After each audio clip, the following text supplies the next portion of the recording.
3 minutes.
Good morning, everybody. How's everyone out in here and out there? All right. Isn't it a great day out? Yeah, if it's not, we're going to start making it one, aren't we? Well, my name is Rogero-Victor, and I'm a practitioner here at the center. And this is the Center for Spiritual Living, Greater Dayton. And it is a place where the vibration of love lifts us, the wisdom of the ages inspire us, and the science of mind, teaching, and spirit empowers us. And so now we're going to have our opening song, which is The Light of the World, and I Shine. So let's go ahead, those of you here, let's stand up, and we get to sing this together. And you can stand up and sing and dance around at home, okay? Oh, yeah.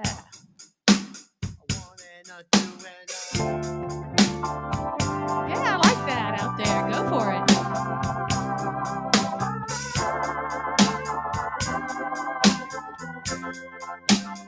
Here we go.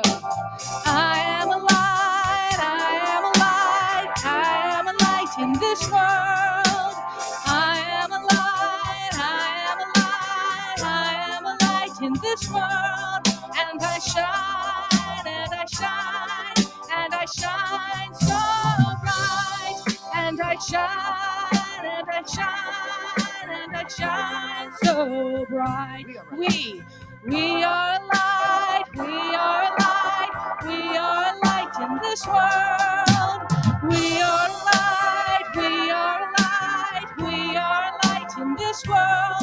And we shine, and we shine, and we shine so bright. And we shine, and we shine, and we shine so bright. You are light, you are light. You are a light in this world. You are a light, you are a light, you are a light in this world.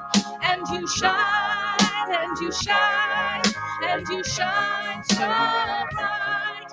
And you shine, and you shine, and you shine so bright. I am a light, I am a light, I am a light in this world.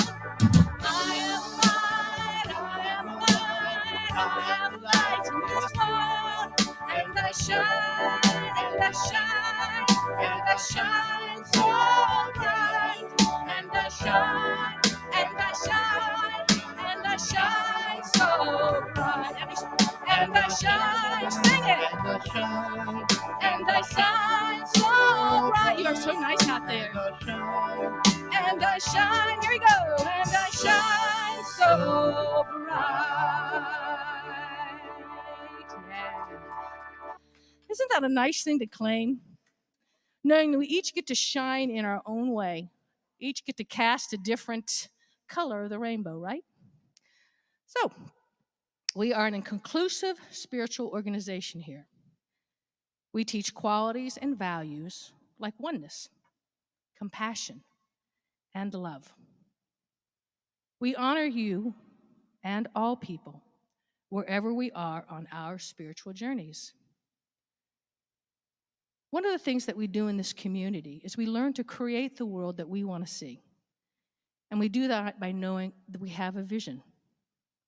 And the vision for our community is to awaken to the spiritual magnificence of ourselves, of our one humanity, and our planet Earth.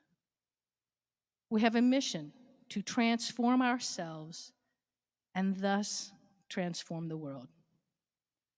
Our purpose is to be a community of love, love that supports all people in experiencing real transformation. And now I'd like to invite Practitioner Michael Morrison to come up and do our reading and invocation.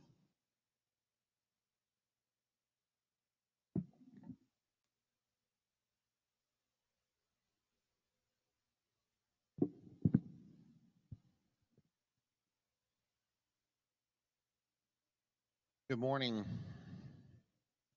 So I invite you now to just turn within.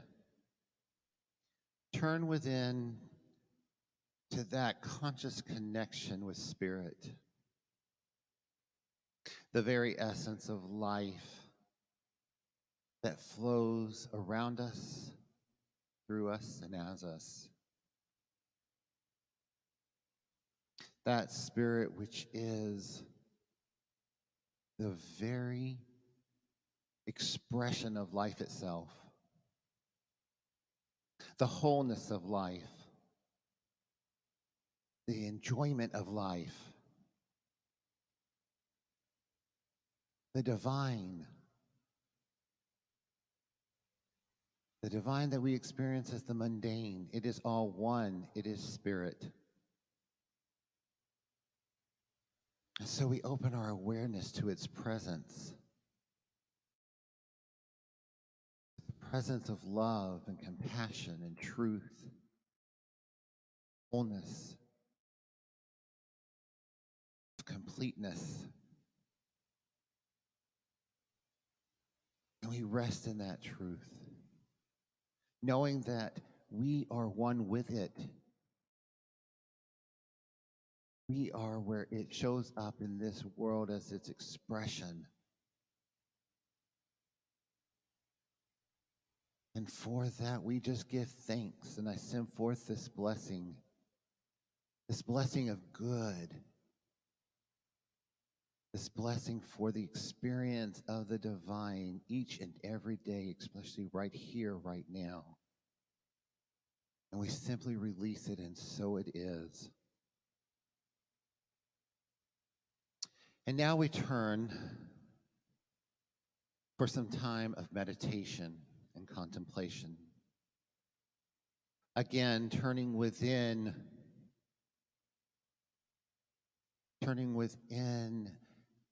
to our own awareness. where we are consciously in contact with the divine, knowing that we are in a safe and loving space, knowing that this time is sacred, that this time is divine. And as we do that, we turn back to that simple act of breathing.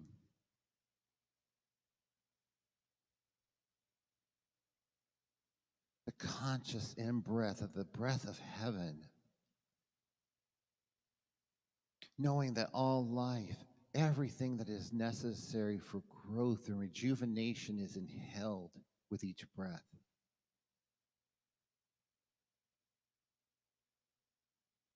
Each breath is imbued with the particles of love and truth and wholeness.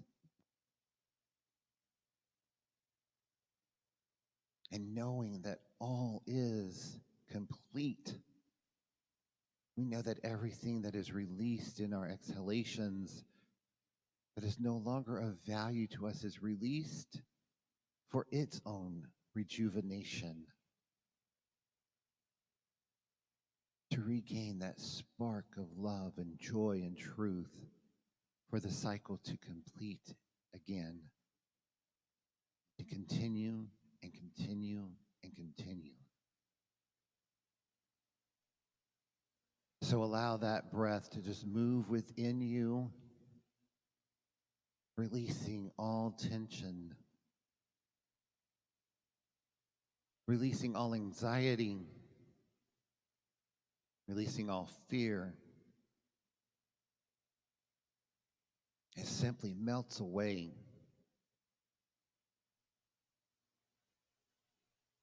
We are filled, we are renewed by the Spirit.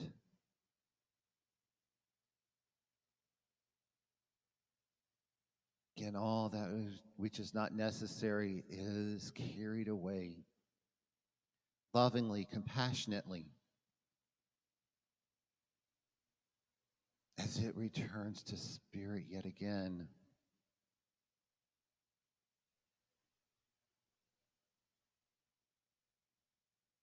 And so let us just bring our conscious awareness to that truth, knowing that this process keeps us safe, secure. We are supported, we are upheld, we are uplifted.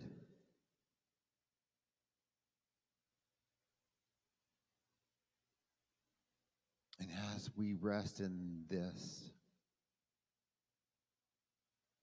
we know that that which we consider to be freedom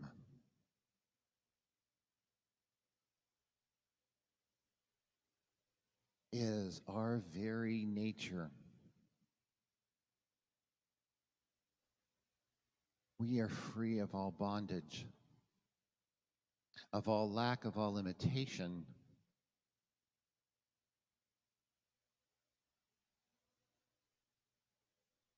We are free because of who and what we are. Divine Spirit manifesting to experience itself.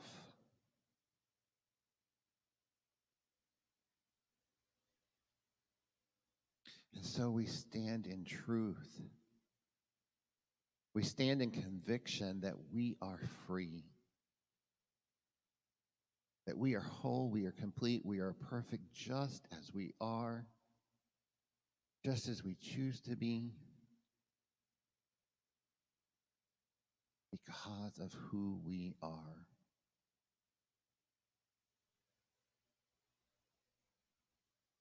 How wonderful that truth is. Joyful. How wondrous. How magnificent. Whatever words you can describe it with, or feelings, emotions. Allow your whole being to ring the truth of your freedom, of who and what you are. No apologies.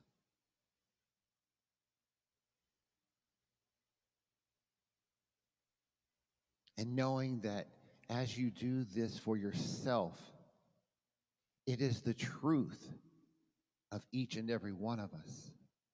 It is the truth of this universe. It is the truth. And so as we continue on with this service, we simply allow that truth to express itself.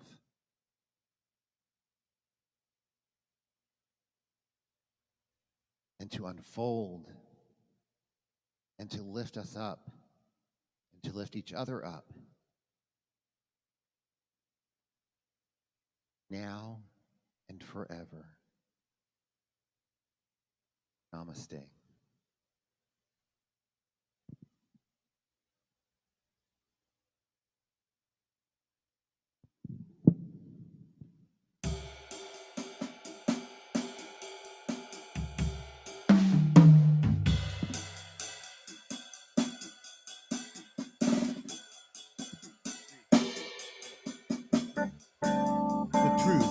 Reality is that the individual self, the embodied soul, is identical with the supreme existence, knowledge, bliss, absolute. And this is what is meant by the great utterance and self-revelation of the Upanishads. Tat Tvamasi, thou art that.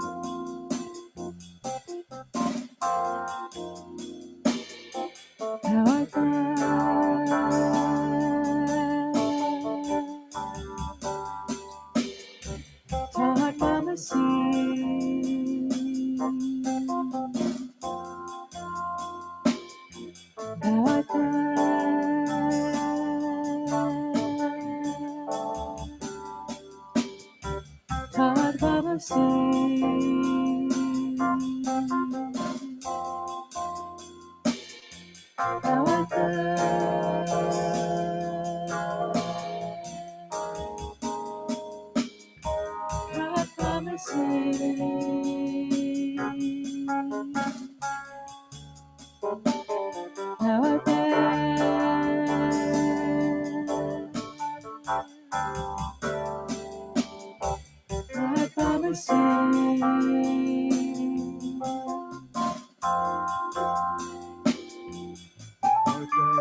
Our reading today comes from our founder, Ernest Holm, and this thing called you.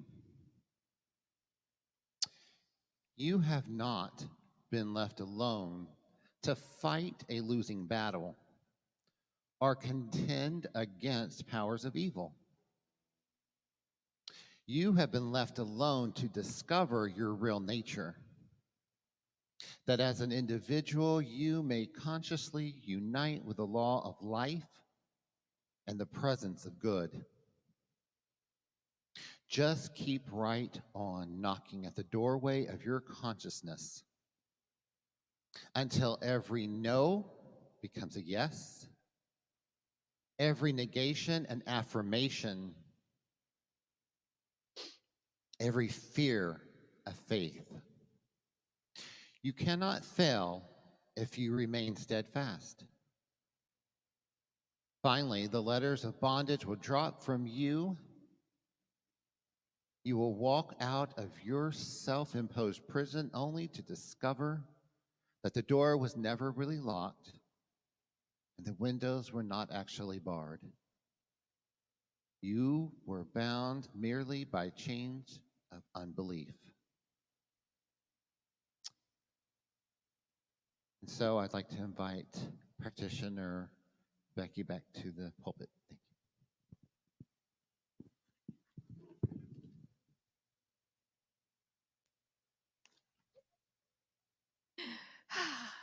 I called Michael Andy. It's like I do with my kids, right? I don't know how many of you out there were ever called your sibling's name. Yeah, until you just had to wait. Yeah, the whole list. Well, I want to welcome all of you, and I just want to take a moment to just pause here and be present with you. And to be present not only with you here, but all of those who are at home with us. To just be present together at this time. To just appreciate you, us, and what it means that we are together, learning and growing, each of us on our own path. Our coming together isn't the indicator that we're doing everything identically, right? We didn't come to be a duplicate. We came to be uniquely who and what it is that we are, although we may share things, right? And the duplicate that we choose not to be means that we choose to be something else, that we have within us the freedom to claim something different for ourselves. And when we think about the topic for this month, the topic for this month is really about being pulled by vision. Having an idea, a concept, something so powerful within us that it calls us to action. It calls us to the action of personal growth so that we can embrace what it is that we're being called to step into, to create. Not because we are not that, but simply because we've bought into a mindset or a construct that we've learned socially throughout a long, long time of patterning that has indicated to us that we can only do this as human beings, or do that, or engage in this, that you can't possibly achieve this. You can't possibly do that. You're only human. What means you think you can be successful? You've only had a third grade education. It used to be that way. I don't know if it is anymore, but it's that same concept of ideas that we've heard that limit us because we've bought into them. It doesn't mean the ideas are true. What it means is that we bought into the ideas and thus have made them true.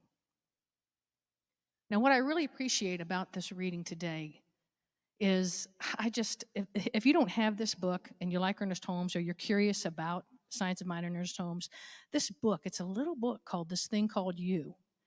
And it's just got some great little nuggets in there for wonderful contemplation. But I think about that. Think about this. We have not been left alone to fight a losing battle or contend against powers of evil.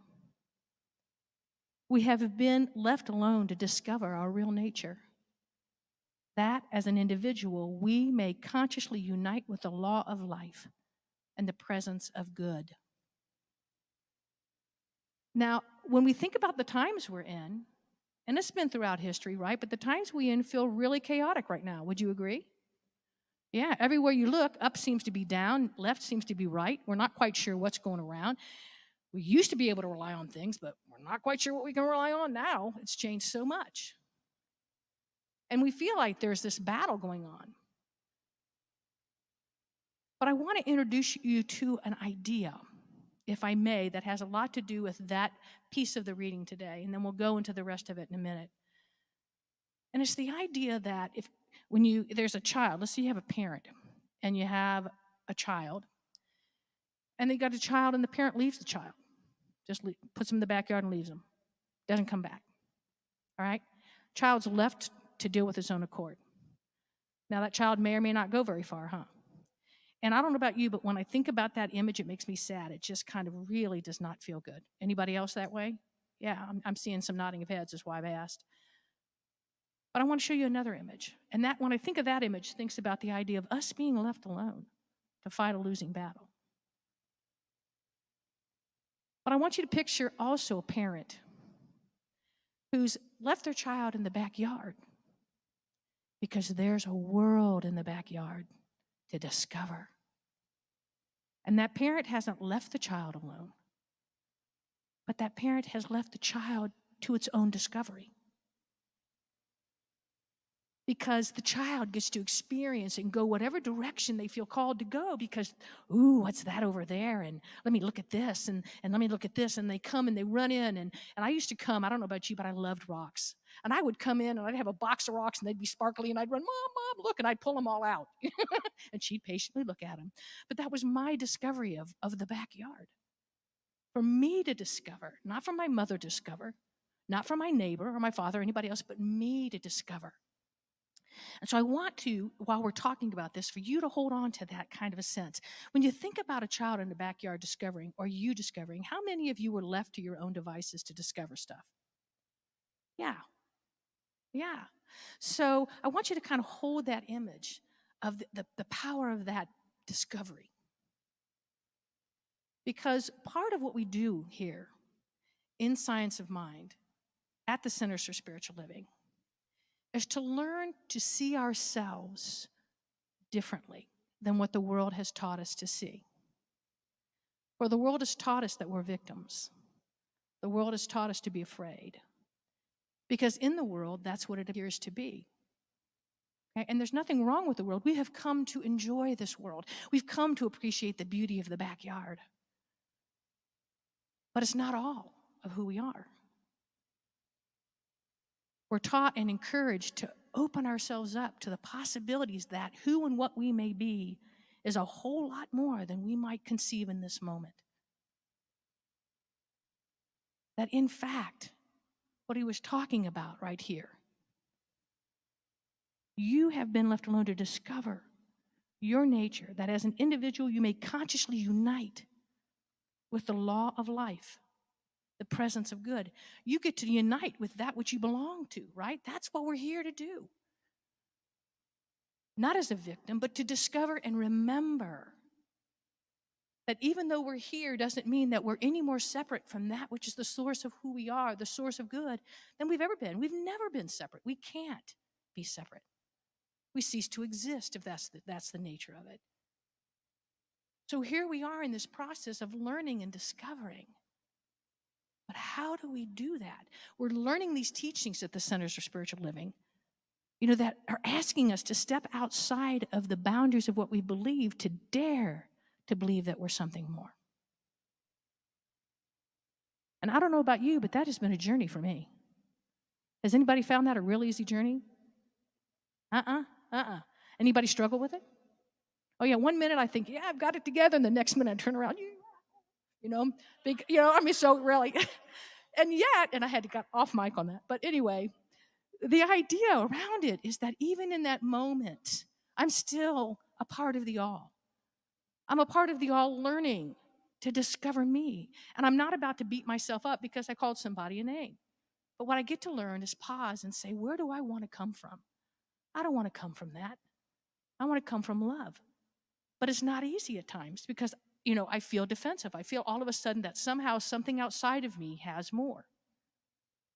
Instead of the realization that which is rests inside of me. And so it becomes an opportunity for me, moment by moment, decision by decision, action by action, to learn that. And it's not an easy process, claiming who it is that we are. Because at times we have to be willing to let go of what logic would have us believe, the logic of what we've been taught, versus opening up to something more, something that doesn't negate the logic, but isn't bound by logic.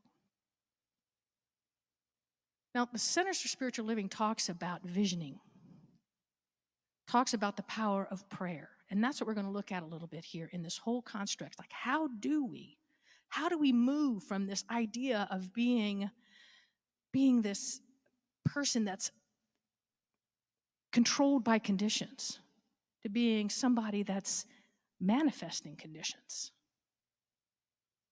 Because it's not a hop, skip, and a jump for me. Sometimes it's a crawl, a drag. But we have a process here. We have to be willing to open our hearts and our minds to something more. That's that vision. That's that thing that calls us from within. That thing that says, ooh, wouldn't that be fun? And Centers for Spiritual Living has an awesome vision. And I'll share it with you in just a minute. That it has a real strong opportunity to be real. As long as those who practice it own it. And prayer is how we do that. We take classes, learn, open our minds, allow the mind to be stimulated. We take an opportunity to meditate, just get quiet, so that we become aware of that something more that has no words, that has no feeling, but yet we know it, we sense it, we experience it. And then we also do this thing we called prayer. Now, when Ernest Holmes created this prayer, he did it after what he observed Jesus doing. And it had 5 steps. But we're not going to move in through those steps right now. But suffice it to say, he looked at an experience of who he knew was a master. And what that master said is, what do you want? You look at any of the miracles, what was the thing he said? What do you want? We have to be willing to own, what do we want? And then from there, he took it. But it's our job now, from there, to say, what is it that I want? Then how do I generate what I want? And we have to do that a step at a time at times. Sometimes we'll go backwards, sometimes we move forward pretty good, it feels good, sometimes we're like, whoa, I lost that altogether. But again, it's a movement. And prayer actually becomes almost like this opportunity to lift ourselves up into a greater experience of who we are. You see, we stand forth, and one of the things you learn here when you take classes is you learn this process. You don't have to follow it completely once you learn it, but you learn it so you understand the nature of what you're doing, which is the idea that you're going, I choose this for my experience. Now, in choosing this, it doesn't mean that I am separate from it. It means that I'm acknowledging that this is an experience I want and I am creating it. Okay? I'm not praying for it. I am owning it. Big difference. For see, the moment you pray for something is the moment you acknowledge it's separate from you. and it will not be connected to you until you release the 4. It is an ownership. I own my health and well-being. I own the love that I have and the love that I am here to receive. I own the wealth that is mine. It's an ownership. Because it can't come to us unless it comes through us and exists by us, right? So this power of prayer that we talk about is just simply the ability to move ourselves from a state of disbelief or from that point of what we consider initially to be longing. Like it says, what do you want, to move and to say, okay, how do I become connected with that? How do I begin to own that? So that I live it and walk it and breathe in it. It is who and what I am. And that's what this process does. Because the first thing you have to do, in addition to after naming what you want, is you got to start saying, what is this thing I believe in? Not somebody else's version, because my prayer on somebody else's version is not going to work for me. What are the words I'm going to use? How am I seated? How do I see it? How am I going to define it? Because the journey is personal. It is personal. Even though we are one, we are the individual within the one, and it is personal and valuable. So what are the words we use? How do we see it? And as we see it, this is critical, then comes us. Who are we? If that is that, who are we? Who am I? If I say that there is that which is all that is, then what else exists? And if that's the case, then am I really going to go, well, the nature of God exists with me? I don't know about you, but I grew up in a time that would have been heresy. Okay? And that's okay for those who consider it that way. It's not what I consider it anymore. But it was a scary moment to be willing to give myself permission to even consider that being a possibility. Somehow I'm equating myself with God. So part of our work when we pray is, how do we manage, if we have that in our mind, how do we manage it? What do we say within our own hearts and minds as we're doing our prayer? To know that we can claim because of who we are. And then we claim it. We simply own it. We own it. I'll give you an example. And then, of course, there's some other steps of gratitude, releasing gratitude. But the 3 steps are really the primary, the first 2 especially. But I don't know how many of you are familiar with Greg Braden. Okay, so Greg Braden is a scientist, he is a researcher, a teacher, and he works a lot with spirituality. Has traveled all over the world, and he traveled all over the world looking for prayer. And what is prayer all over the world? And he went everywhere. He traveled all over the world to discover this. And one of the things that happened to him is that he had come home, and the Southwest was under a heavy drought, okay, where the Rio Grande was drying up, and there was just no water to be had. He calls his friend, and his friend is Native American from that area. And he says, well, just meet me, and we'll see about calling in rain. So Greg was really excited because he's thinking, yeah, rain dance. Well, he gets there, and his friend, they meet him, and his friend takes him out. He says, I have no idea where we're going, and I can't see how he even knew where we were going, because it was just like, not desert, but it's deserty. But he came upon a medicine wheel, and the guy said, this has been here longer than their ancestors know. But he stood there, and he said, give me a minute, and I'll be with you. So Greg stood off by the side, waiting for him to prepare. And he said he knows his friend took his shoes off, and he got really quiet. It was very quiet. And he waited. And about 2-3 minutes, a couple minutes later, guy put his shoes back on, came back over, and said, okay, let's go. I'm ready for something to drink. I'm thirsty. And he's like, well, wait a second. I thought we were gonna pray for rain. And he said, like a dance or something like that. And the guy laughed, and he said, it's interesting. He said, because we don't pray for rain. Because the moment we've put for means the moment we are sure to say it'll never come to us. We own the rain. We own the experience of what it is to be with the rain.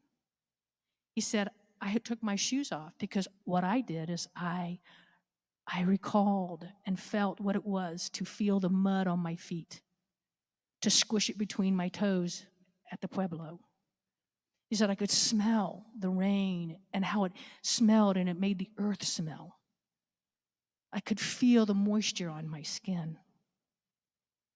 It was rain. And that struck Greg because he'd never thought about that whole idea of becoming or being present in that. And later that night, he said, now I'm a scientist and I can't tell you scientifically. He said, but later that night, a freak storm came through and just deluged the place. And of course, he calls his friend. He's like, hey, it keeps raining. He says, yeah, I know, they didn't tell us how to make it quit. So the whole idea for us and the whole idea of what we're about by being called from our vision is to know that we are like that child, that we're part of this beautiful yard and this earth. We're not separate. We didn't come here to be in these bodies to be separate from it, but we came to celebrate it and live beautifully within it and to own our experience and to claim what we wanted to bring forth and own who we were in addition to this humanness. And like that little girl who was fascinated, or the little boy who was fascinated, we've got fascinations that we have, and are we willing to own them for ourselves? And if we own them, then what does it feel like to own them? If you're wanting money, what does it feel like to know yourself as wealthy? Feel it. You see, there's all kinds of things on earth. It doesn't have to necessarily be cash. What about the leaves on a tree? Anybody else got anything? When you think about things in nature that are wealthy, that are opulent, what are some things that are opulent? Huh? Grass. Yeah. Leaves on a tree. Flowers. And you said great? Grapes. Oh, yeah. Until you eat them all. No. How about sand on a beach? Hairs on your head. Right? So these are the things that when we think about them start to elicit that sense of infiniteness, that sense of opulence. So it becomes a storehouse for us to pick and choose from so we can start to live in that moment and experience it. If it's health and well-being, what does it mean to own your wellness? What does it mean to go back and recall or witness people who are running and playing or whatever it is, and you own the feeling of that, of a healthy body, strong? What does it mean to own a relationship? What does it mean to own a hand in yours? You're like, well, that hand's not there, that's not there. We're not bringing forth something that is current. You're bringing into being that which is what you are here to do, because it's coming through you. It's like coming through me. So what's it feel like to own that hand, to look into those eyes, to hear that laughter, to feel that hug? So these are things that we do, and this is what prayer does. And when we work with the tool of science of mind treatment, spiritual mind treatment, ding, ding, spiritual mind treatment, then we're opening ourselves and giving ourselves an opportunity to literally fine-tune ourselves. And here's how you know you're working it, is that when you begin to fine-tune yourself, you're going to look at two things. Remember, the Course of Miracles says it's love or fear. So is the statement you're making in the prayer that which is fear-based? Or is it that which opens you up to something greater, moves you toward love? If when I'm praying for something, am I feeling the fear of it? The loss, the lack? Or am I pausing and say, okay, I'm here. How can I shift my thinking now to move me toward opening up and expanding and building that aspect of love? So that's where we begin, first of all. Is it love or is it fear? Let me pay attention. How am I feeling? What is the sense I have? And then how can I adjust my words, my thinking? Because you'll hear the practitioners talk. None of us use the same words. And when you practition people, right, with people or for yourself, your words are yours, but all of a sudden you're going to adjust them. You're going to figure, because you're reaching a certain state where bing, you know it. There's no doubt. You just know it. So love and fear are wonderful indicators.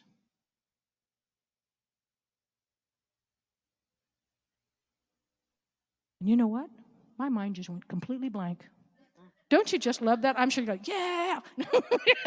So I'm just going to honor that as a wonderful step to say it's time to quit. So let's just know, and this is what I wanted to say. So when we do that, what I wanted to do is this last one, is that when we continue the process of the communication, of doing our prayer work, and of correcting things, okay, so that with each correction we feel better, we feel a greater sense of love, a greater sense of expansiveness, a greater sense of alignment, then we're doing what he talks about here. He says, just keep on knocking at the doorway of your consciousness until every no in your mind and in your being becomes a yes. Every negation becomes an affirmation. Every fear becomes a faith. So it's a process, isn't it? And finally, you realize that the fetters of the bondage will drop from you because you're going to walk out the door of your self-imposed prison. So we realize that, oh my God, we're doing it to ourselves. That sucks. But you know how cool that is because we have the power to shift it, don't we? And he says that the door was never locked and the windows were not actually barred, but we were merely bound by the chains of our unbelief. And so our role in this, and the role when you see the Centers for Spiritual Living logo, and I thought I had it up here, but oh well. Oh yeah, here it is. It's a lofty vision, and I love it because we gotta own it, and it's this. We see a world in which each and every person lives in alignment with his or her highest spiritual principle, emphasizing unity with God and connection with each other. A world in which individually and collectively we are called to a higher state of consciousness and action. So the way we do that at this center is we begin to practice owning it. So let's take a moment to own the presence and the power that exists.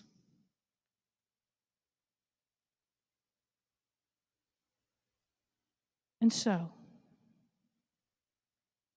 as we quiet our hearts, quiet our minds,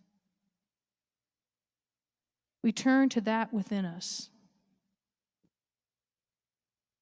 which unique to us is part of the one. It is the all.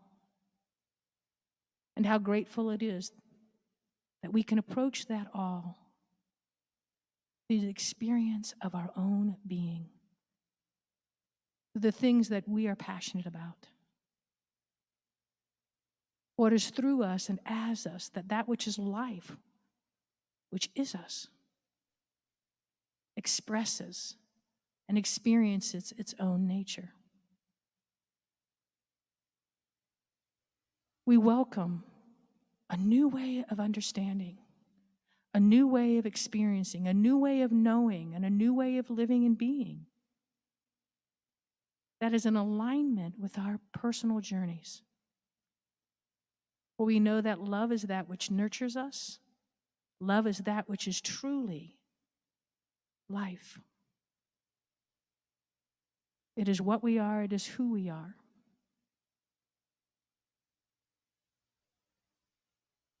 And we take that time to own that power, that presence, that beauty, that magnificence that is life as us.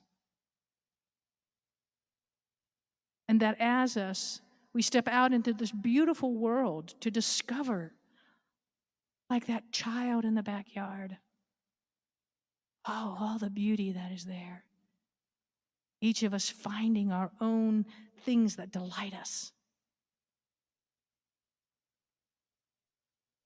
And in that experience, our hearts feel the love and the light and the beauty that is just life itself, everywhere we look, and most assuredly as we look within. And so as our hearts are lifted up, as they shine with a joy.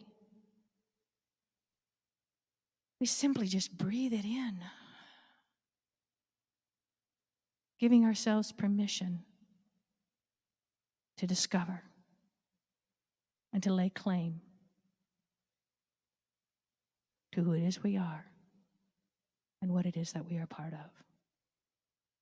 And for this we give thanks. And we simply let it be. And so it is.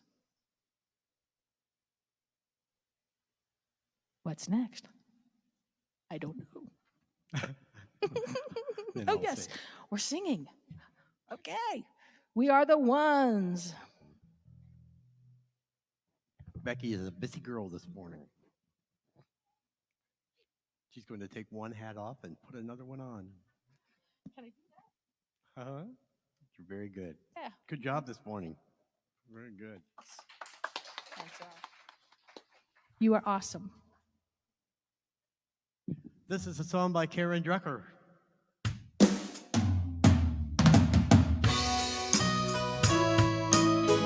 So now is the time, and we are the ones that we have been waiting for by the Hopi elders.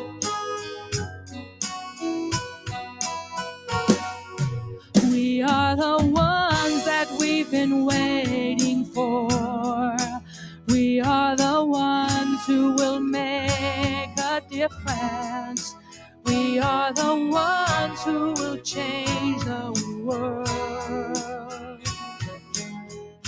We are, we are. We are, we are. I've been feeling like I can't make a difference. Been feeling like there ain't no use. Feeling tired and a little unconscious. Coming up with every kind of excuse till I realize it's not all up to me. When we join together, we shape our destiny to see a world where we are living as one. It can be, it shall be, it will be done. We are the ones that we've been waiting for. We are the ones who will make a difference. We are the ones who will change the world. We are the ones, we are, we are. We are the ones, we are, we are. No one else is gonna make the changes. No savior's gonna drop from the sky. Nothing left to wake up, cause it's really up to you and I to take it one step at a time. Stand together with your hand in mine, and we'll see a world where we've been dreaming about. We need it now, the time is now, there is no doubt. We are the ones that we've been waiting for. We are the ones who will make a difference. We are the ones who will change the world. We are the ones, we are, we are. Claim it. We are the ones. We are the ones, we are, we are. Oh, we are the ones, we are, yeah. You are the ones, you are, you are. You are the ones, you are, you are. I am the one, I am the one, I am. How about we are? We are the ones, we are, we are. How about one more time? We are the ones, we are, we are. Yeah. Yeah. Doesn't that feel good to claim stuff like that? I mean, really, When I think about the things I've claimed in my life, I really like this so much better. Uh-huh. Okay, so now it is time for giving. How many of you like to give? Yeah, me too. Me too. So in this case, we're looking at a time for conscious giving, that there are several ways to provide or tithe or gift to Centers for Spiritual Living Greater Dayton. You can mail, text, or use our website. And you can donate right now on Facebook. Here in the sanctuary, please place your gift in the baskets on the tables that have the white skirts. If you use Kroger's, Dorothy Lane Market, and Amazon Smile program, please think of us. Now, please take your gift and place it over your heart. Okay?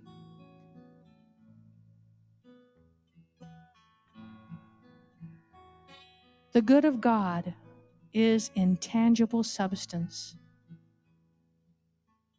When you ask in faith, believing, this substance takes the form of all things necessary for the fulfillment of your life's purposes, including the tangible prosperity you require. Your part is to access the divine dimension of your being, which allows you to simply give in and let divine love be a constant current flowing through and as your life. Willingly enter into the stream of love and watch how you are carried by the unstoppable dynamic of God's love, calling you to be bigger than you ever thought you could be. From Michael Beckwith, 40 Days Mind Fast Soul Feast.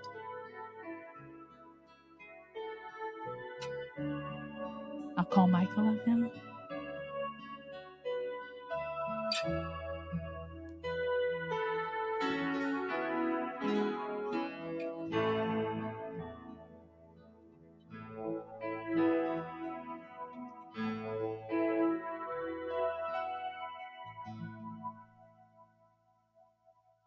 I don't know about you, but I feel uplifted.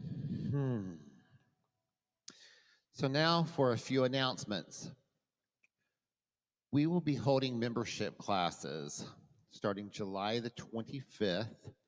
They will be from 11:45 a.m. until 1:15 p.m. It'll be a two-parter. The second part will be on August the 1st, again at the same time, 11:45 a.m. to 1:15 p.m. And this will allow you to be considered for the upcoming membership vote if you complete that class. And through that class, there will be topics around what Centers for Spiritual Living is all about, what Science of Mind is all about, what volunteering means, what tithing means, what being a member of this community means. So I highly encourage, if you have not become a formal member of the church or of the center, please consider going to those two classes and partaking of that opportunity. Both classes will be in person here at the center. We'll have light snacks and coffee and tea will be available. A sign-up sheet is over here at our new Welcome Center. And please mark your calendar and come and join us. Do you have creative skills at making short videos or looking for a way to serve this community? Please talk with Reverend Catherine and let's co-create something wonderful to share on our website and get our message out into the greater community and to the world. We want to share our Science of Mind teaching and spirit with everyone. All Zoom and other information is always available on our e-newsletter.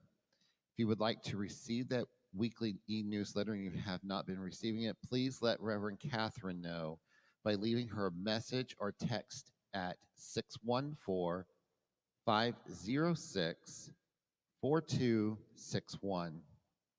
And I would just like to, if you haven't went out yet and checked out our new website, please go out there and visit it, snoop around, get into the nooks and crannies of it, and see where you might want to expand on it, offer content for us so that it can be a wonderful experience for all who hit upon that website. So, and go out there often and look around, not just once a year or whatever, or when something's coming up, but go out there once a week and just view it.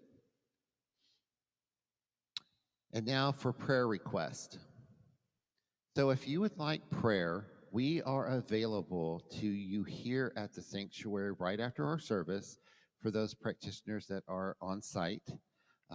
Myself, I'm sure Becky would be open to it, Lana, and Andy. We are here for you. We want to provide that service to you and for you. If not, you can reach out to us via our prayer line, 937-343-5855. That number can be called into and left a voice message, or you can text a prayer to that number. You can also request prayer on our website, www.slgd.org. And in fact, you can just leave off the www and just type in cslgd.org. The web has become that smart. Please reach out to our practitioner corps. We are here to support you. Thank you. And now I invite Practitioner Becky up for some closing Thanksgiving and remarks. Thanks.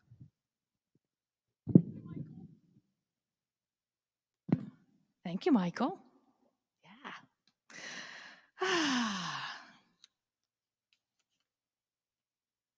Find the script here. Okay. So I want to take a quick moment to say, first of all, thank you for being here. Thank all of you for coming and sharing and being present. It's nice. And for those of you who are listening online, thank you for listening, for being present and adding your part to this time. I'd also like to thank the Sunday service team. So the Sunday service team for our greeters, right? Kelly, right? Kathy. Who else helped?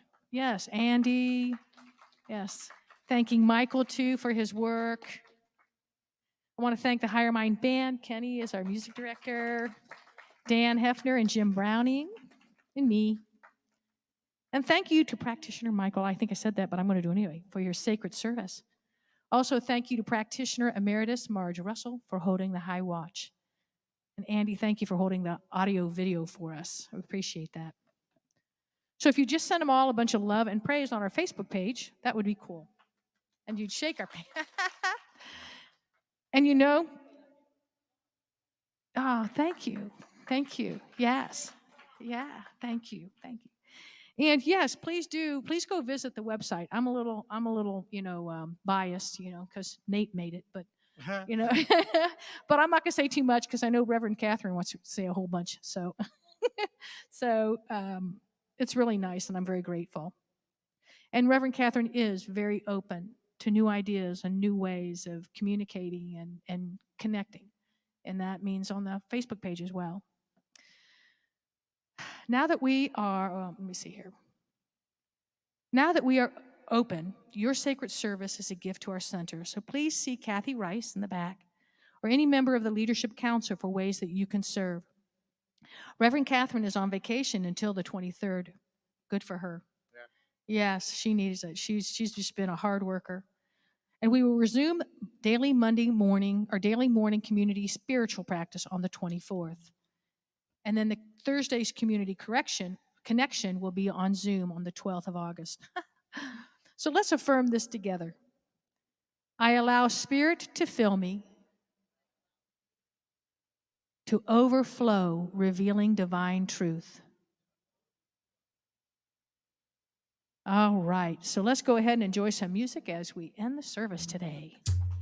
All right, so thank you for this day. So let's get up. Woo-hoo. Okay, come on, let me see those next move.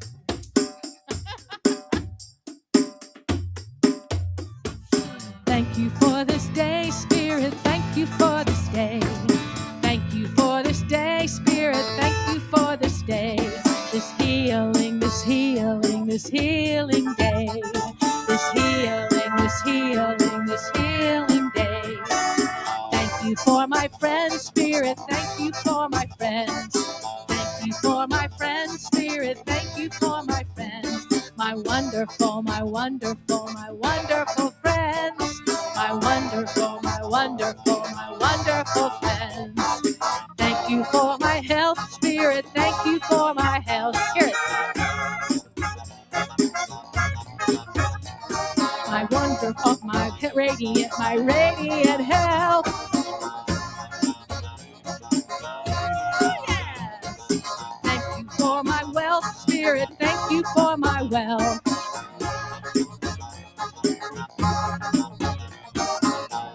Let my opulent wealth.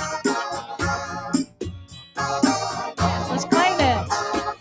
Thank you for my life, Spirit. Thank you for my life. My glorious life.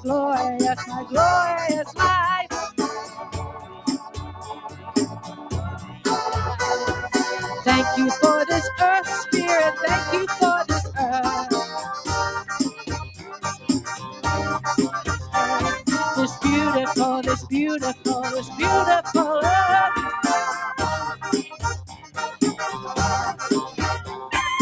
Thank you for this day, Spirit.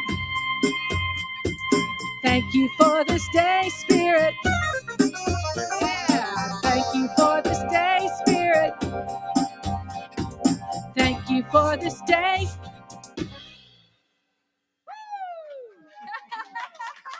Nice job, everyone. Have a great week, and we'll see you next week. Bye, everybody.